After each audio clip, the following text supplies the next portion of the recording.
Hi, welcome to Coffee House. My Hi. name is Sham. I'm wearing Christian. my hat backwards. And I'm wearing my hat forwards. We are different Yes, in more we ways are. than one. Because, I'm the black one. Right? No, Fuck! yeah, You're the see, black one. I That's, hope. one of them. Anyways, today we will be reviewing Zoolander 2. That's right. Yes, I'm totally not an android. Well, for starters, it's been, 15 years since... 2001. Yeah, the first Zoolander premiered. I think that this movie was 15 years too late in a way. Probably. I think they should have done this like 2005, 2006 at best. Yeah. But overall, I had a couple of laughs here and there from the movie. Like there was a bunch of cameos. Oh, in this cameos galore. Like I think it's set a record for the most cameos. If in you any look, movie if ever. you look it up, you'll just see name after name after name after name. Exactly. It's Like, so recognizable. But the thing is, the comedic talent of everybody that was in the movie was good enough. Well, there was that one scene. We don't want to give any spoilers away, but there's one scene that might take it back a little bit. Yeah, but overall, I think in general there were a lot of, I guess, pacing issues. Like it felt like it was rising to like gonna be something, but then it kind of fell flat at times. I felt like I was just kind of like staring into nothingness. But I think the way that Stiller directed this one, it wasn't as funny as it could have been. I think they could have added more jokes, or at least tried to fill in more with the characters. They could have had a little more filler to it. I agree. Yeah, but I still thought it was it kept me laughing. yeah. It's just like this. It's just like small subtle things that I think the subtle parts of the movie really took into effect rather than the big things that they were putting inside the movie. Right. If that makes any sense. Like they'll have like a specific title.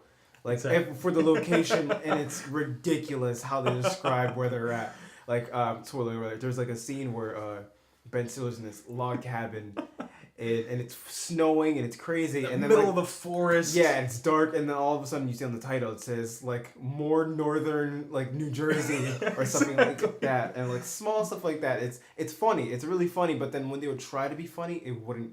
Like when they were trying to do their best bits, it wouldn't really pan out that well. It didn't pay off as well. Yeah, but the thing is, I think what kind of saved this movie is that it was very outlandish. Right. Like, everything in the movie was outlandish, so you could kind of give it a pass. But the thing is, it could have been executed a little bit better. So it'd be like, oh, the payoff would have been, like an Anchorman. Mm-hmm. Like it's very absurd and surreal. The battle scenes, all that. Yeah, Exactly. come on. But like again with the pacing, it felt tight knit in Anchorman. Right. Even in the sequel too, even though that was even later on. But this one, it was just kind of like they were just putting things in. Like maybe they thought of this like 2007. It's right. Like, let me just put it in now. I think that was one of the faults of it. Mainly. I didn't feel too long, but then towards the final act, I felt as if they could have cut out You think? like a good chunk of the film. Another thing I noticed, which was kind of weird, because I just watched the first one, in preparation for this one, and it seems that Will Ferrell had a completely different voice. He had a very high pitched voice in this one. Did you notice that? Not so much. No? Not so much, really, no. Oh, see, well, I guess because I've seen Zoolander. It's one of my top 10 movies. But, Zoolander 2, I liked it. It kept me going for a while. I would say it's a very entertaining movie to watch. It's just that, it's just some of the pacing issues and some of the jokes didn't really deliver that well.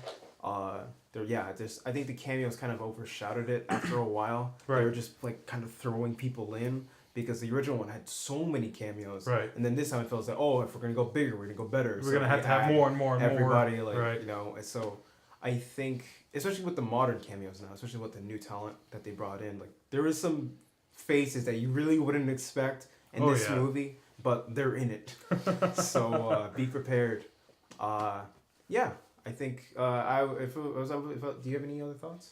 Probably just overall, I liked it, and I would say go ahead and go watch it. Definitely, I would buy a ticket too, and Yeah, so... Yeah, generally it's a decent time to watch, but I don't know, it was a little bit of disappointment in some certain areas of the film, but overall... I thought it actually, for me, kept me laughing, like, basically the whole time. Like, even with all the cameos, yeah, like, it didn't get too tiresome for me. I was like, oh, that's pretty funny. Oh, that's also pretty funny, you know? Yeah, but I don't know, I felt as if they didn't focus much on the cameos, focus more on like the actual humor and like other parts of the story, it could have had a better payoff. Mm-hmm. But in general, rating wise, I would say it's like it's like this is a sick otter.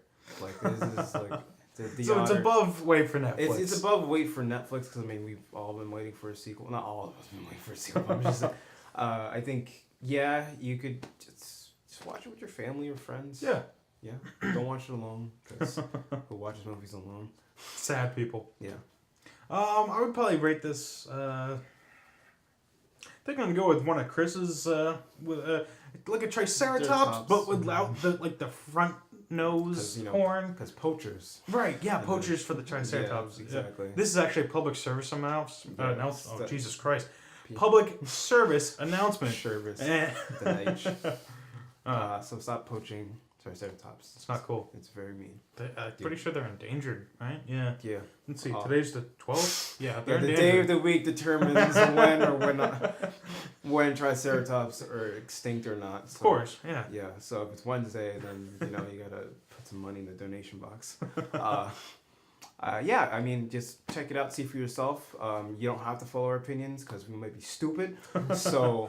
Yeah, I mean, we liked it, but, we could be just, like, retarded and, like, dumb things. We could be lying, so that could just that's make another it worse. thing, yeah. You could hate this movie and then waste your Saturday morning. I don't know why you're watching the movies on a Saturday morning by yourself, but in general, you should just watch it. I mean,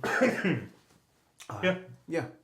So, we'll have to say arrivederci. That's not a reference to the movie. I'm just saying that because I think I'm Italian. Well, yeah.